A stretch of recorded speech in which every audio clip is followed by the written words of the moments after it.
ભૂપેન્દ્રસિંહ ઝાલા મુદ્દે grow more group of ઇન્સ્ટિટ્યૂટની પ્રતિક્રિયા પણ આવી છે। ધારાસભ્ય ધવલસિંહ ઝાલાએ કરેલા પ્રશંસા મુદ્દે પ્રતિક્રિયા ગ્રોમોર કેમ્પસ આપી છે। તો ગ્રોમોરને લઈને હવે ગ્રોમોર ગ્રુપ તરફથી ભૂપેન્દ્રસિંહ ઝાલાને લઈને પ્રતિક્રિયા સામે આવી છે, કારણ કે ધારાસભ્ય ધવલસિંહ ઝાલાએ પ્રશંસા કરી હતી એક સમયે અને તેને લઈને હવે પ્રતિક્રિયા આપવામાં આવી છે। ગ્રોમોર કેમ્પસને ધારાસભ્યએ ગણાવી હતી મૃતપાય। ગ્રોમોર કેમ્પસના મૂળ માલિકોએ ધારાસભ્યના નિવેદન સામે વાંધો ઉઠાવ્યો છે, કારણ કે ધવલસિંહ ઝાલાએ ગ્રોમોર કેમ્પસને મૃતપાય ગણાવ્યું હતું અને તેને લઈને જ હવે તેના મૂળ માલિકો છે તે સામે આવ્યા છે અને ધારાસભ્યના નિવેદનને લઈને વાંધો ઉઠાવ્યો છે। તો ધારાસભ્ય ધવલસિંહ જે રીતે ગ્રોમોર કેમ્પસને મૃતપાય અવસ્થામાં ગણાવ્યું હતું તેને લઈને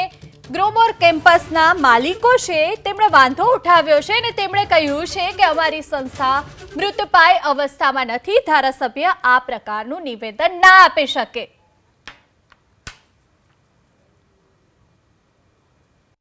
ભૂપેન્દ્રસિંહની એ વખતની એક આપણી એની ઇમેજ એક વેપારી તરીકેની, એક ફાઇનાન્શિયલ મજબૂત વ્યક્તિ તરીકેની હતી।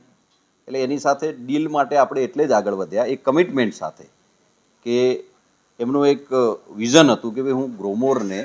એક યુનિવર્સિટી લેવલ સુધી લઈ જઈશ અને અત્યારે જે વિદ્યાર્થીઓ છે કે ભવિષ્યમાં જે વિદ્યાર્થીઓ આવશે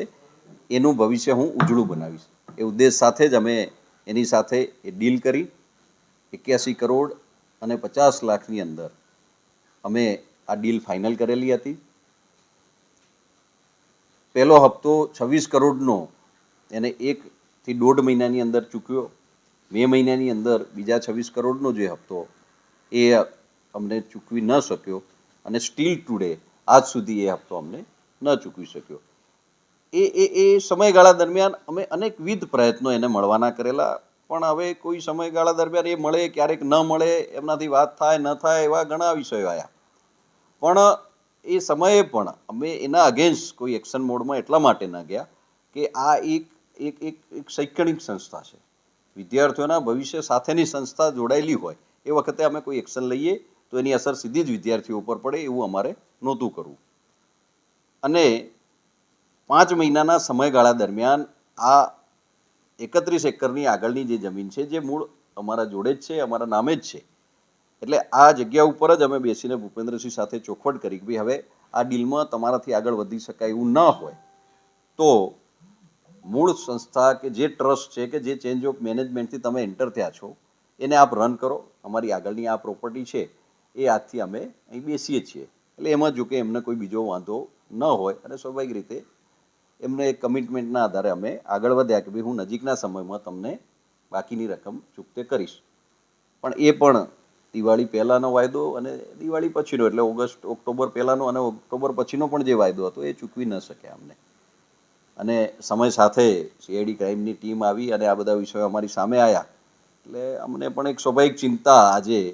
કે કોઈ રકમ કે પૈસાની ન હોય પણ બાળકોના ભવિષ્યની એક ચિંતા છે કે હવે પછીના ભવિષ્યમાં 4500થી વધારે વિદ્યાર્થીઓ જ્યારે આ કેમ્પસની અંદર હોય એના ભવિષ્યની એક સ્વાભાવિક ચિંતા અમારી જોડે છે। તો ગ્રોમોર ઇન્સ્ટિટ્યુશનને લઈને ધારાસભ્ય ધવલસિંહે શું કહ્યું હતું ચાલો તમને એ પણ સંભળાવીએ। તમામ નાગરિકોને કહેવા માંગુ છું કે જે પ્રકારે મારો વિડીયો ચાલુ છે ને એની અંદર જે વર્ણન કરવામાં આવ્યું છે ને એને ક્યાંક ને ક્યાંક ખોટી રીતે મારી મચડીને લોકો સમજી રહ્યા છે